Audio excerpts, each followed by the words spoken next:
नमस्कार, मैं शंभू कुमार सिंह और आप देख रहे हैं नेशनल दस्तक। कहाँ से शुरू करूं? ये अद्भुत सरकार चल रही है और मुझे लगता है इस देश के जो युवा हैं और खासकर वो युवा जो जनरल कैटेगरी के हैं, जो कॉलेज यूनिवर्सिटी जाते हैं, जो पकौड़ा तल रहे हैं, जो राजमिस्त्री है, कारपेंटर है, जो सड़कों पर घूमते हैं, उनके लिए तो कोई दिक्कत नहीं है। मेरे जैसे लोगों के लिए कोई दिक्कत नहीं है, हम लोग कुछ भी कर लेंगे। लेकिन जिनके माँ बाप कॉलेज यूनिवर्सिटी में भेज रहे हैं, उनके साथ क्या होगा वो समझिए। ट्रेन बेचा जा रहा है। ट्रेन में एक पेपर की कटिंग दिखाता हूँ। भारतीय रेलवे ने बंद किए रोजगार के अवसर, युवाओं के सपने टूटे। दक्षिण पूर्व रेलवे के 4 डिवीजन से 3681 पद खत्म होंगे। विदेशी चलाएंगे प्राइवेट ट्रेन। 75 करोड़ में बिकेगा रेलवे स्टेशन। ये कुछ वानगी भर है। एयर इंडिया बिक गया है। सारी पीएसयू कंपनियां बेची जा रही है। और अब खबर ये आ रही है कि पहले इन्होंने 12 बैंकों की मर्ज कर दिया। अब टोटल जो सरकारी बैंक है वो 12 बचे हैं। अब सुनने में आ रहा है कि उसमें से 8 बेचे जाएंगे और सिर्फ 4 बैंक सरकारी रह जाएंगे। आपको पता है सब क्यों किया जा रहा है? इसकी 2 वजह हैं। दरअसल बीजेपी वही कर रही है आरएसएस के इशारे पर जिसके लिए उसको चुना गया था। इस देश का एक बड़ा तबका है जिसको हम लोग जनरल कैटेगरी के लोग कहते हैं, जिनको मनुवादी, जातिवादी और लोग भी कह सकते हैं।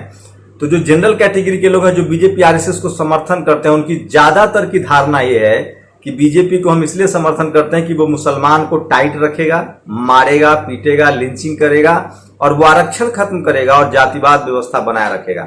चलिए, मैं ये जानता हूं, पहले मैं बात कर लूं कि इन प्राइवेटाइजेशन से जो निजीकरण हो रहा है उससे किसको नुकसान है।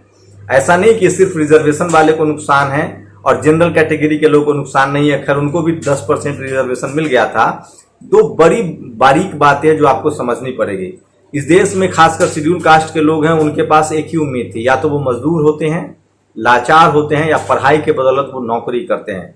उनके पास न जमीन होती है, न कोई संपत्ति होती है, न कोई पूंजी होती है, तो उनके पास दूसरा कोई विकल्प नहीं होता है, तो वो तो सीधे सड़क पे आ जाएंगे। दूसरी बात रही आदिवासियों की, तो उनको तो अभी तक स्कूल ही नहीं जाने दिया गया है।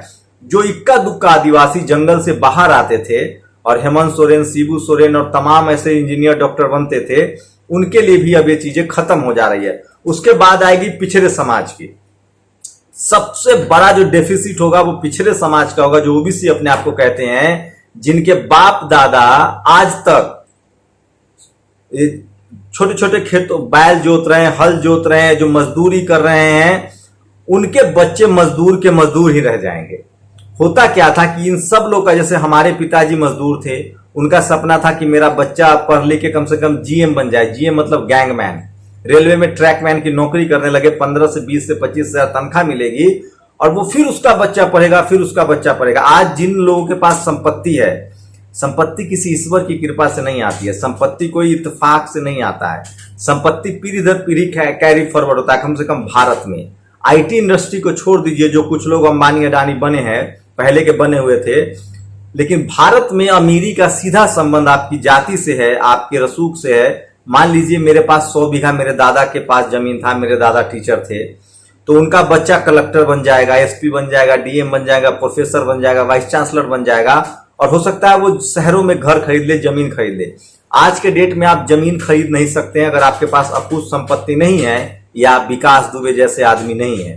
एक साधारण नौकरी करके आप परिवार चला सकते हैं, पेट पाल सकते हैं, अपने बच्चे को संस्कृति और सरदार पटेल जैसे स्कूल में नहीं, नॉर्मल स्कूल में पढ़ा सकते हैं।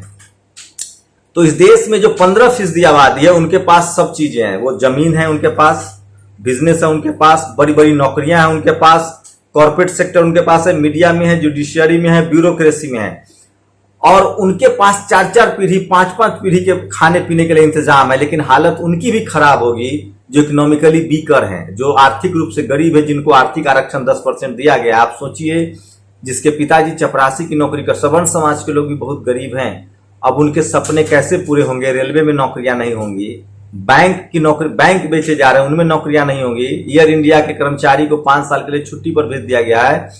किसी ने आज सही कहा है कि हमने एक शख्स को चुना था, मतलब एक जोक है, मैं इस तरह के जोक में विश्वास नहीं रखता हूं, लेकिन बहुत सटीक है। उसने कहा कि मैंने एक शख्स के हार्ट का ऑपरेशन किया और वो, जापान ने कहा, वो 10 दिनों में काम पर लग गया।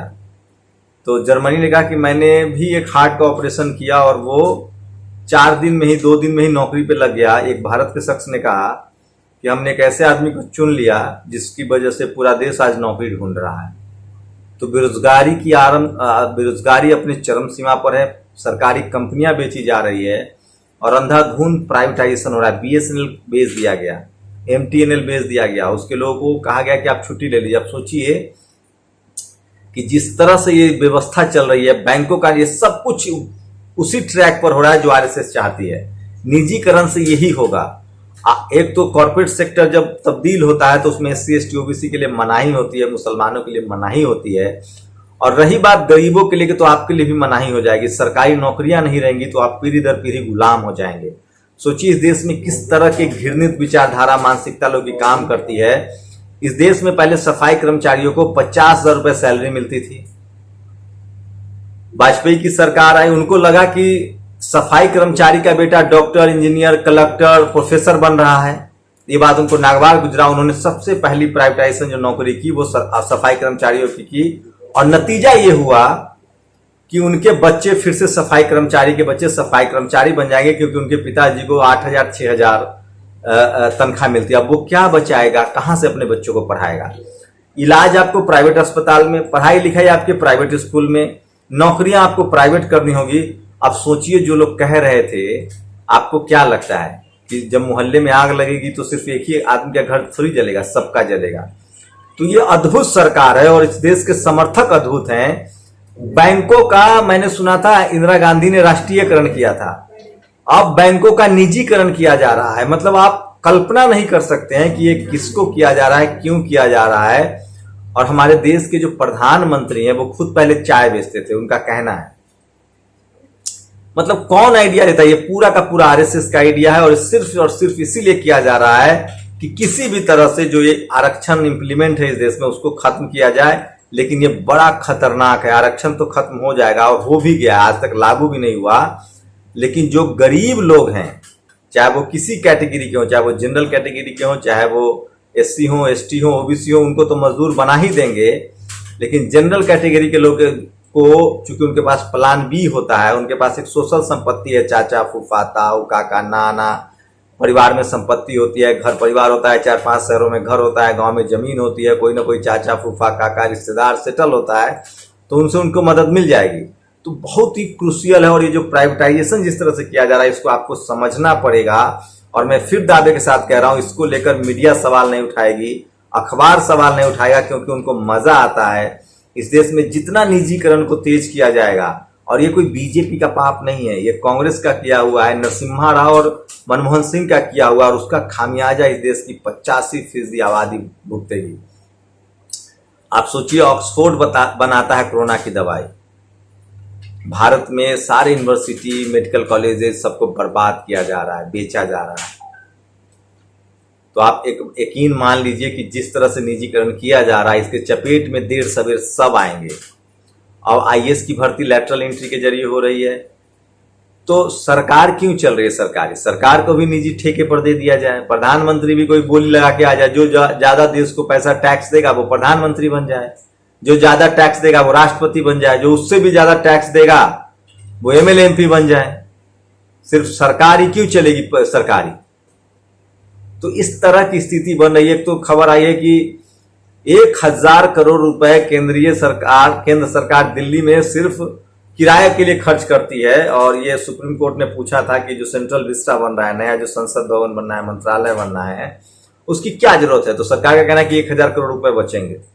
20,000 करोड़ का ये पूरा प्रोजेक्ट है। शुक्र मनाइए कि ऑक्सफोर्ड ने कोरोना की दवाई बना ली है और बहुत सटीक जा रहा है। लेकिन भारत में सब कुछ बेचा जा रहा है। जो सबसे ज्यादा नौकरी देने वाला था बैंकिंग सेक्टर, वो बेचा जा रहा है, रेलवे बेचा जा रहा है, एयर इंडिया बेचा जा रहा है, सारी कंपनियों का प्राइवेटाइजेशन किया जा रहा है। आप लोग की क्या राय है? क्या ये देश के हित में है? और इसका सबसे ज्यादा खामियाजा उन मिडिल क्लास को भोगना पड़ेगा जो दिन भर टीवी अखबार देके और इस देश में जातीय दंगा, मजहबी दंगा, जातिवाद, सांप्रदायिक दंगा, लैंगिक भेदभाव फैलाता है। सबसे ज्यादा उस पर मार पड़ने वाली है। किसी भी देश में बैंकिंग सेक्टर हो, एजुकेशन हो, स्कूल हो, ये बहुत जरूरी होता है। और जिस तरह से निजीकरण किया जा रहा है, SC ST OBC माइनॉरिटी के लोग तो बर्बाद होंगे ही, जनरल कैटेगरी के गरीब लोगों को भी बहुत मुश्किल होने वाली है। आप लोग की क्या राय है? सरकार क्यों बेचना चाहती है और क्या 10 साल में सब कुछ खत्म हो जाएगा? कांग्रेस जिसको चोरी छुप के कर रही थी, क्या बीजेपी उसको खुलेआम कर रही है? वैसे वाजपेयी के सरकार में एक मंत्रालय बना था, डिसइन्वेस्टमेंट मंत्रालय, विनिवेश मंत्रालय, अरुण शौरी उसके मंत्री हुआ करते थे, और तभी से होटल, अस्पताल ये सब बेचने शुरू हुए, और अब जाके बैंक भी बेचा जा रहा है। आपको बता दूं, सिर्फ 2400 लोगों ने इस देश के बैंक से हमारे आपके 1,47,000 करोड़ रुपए का लोन लेके वो कुछ विदेश सेटल हो गए हैं, कुछ इस देश में घूम रहे हैं, और अगर आप लोन लेंगे तो आपके दरवाजे खिड़की उखाड़ के ले जाएंगे। कहीं इसी के लिए तो प्राइवेटाइजेशन नहीं किया जा रहा। आप लोग की क्या राय है? अपनी राय जरूर दीजिए। शुक्रिया। नेशनल दस्तक की आपसे गुजारिश है कि अगर इसको बचाना चाहते हैं तो नेशनल दस्तक को सब्सक्राइब करने के लिए रेड कलर के सब्सक्राइब बटन को दबाएं, फिर बेल आइकन की घंटी दबाएं। नेशनल दस्तक को बचाने के लिए बहुत जरूरी है कि हर खबर को शेयर करें, लाइक करें, कमेंट जरूर करें।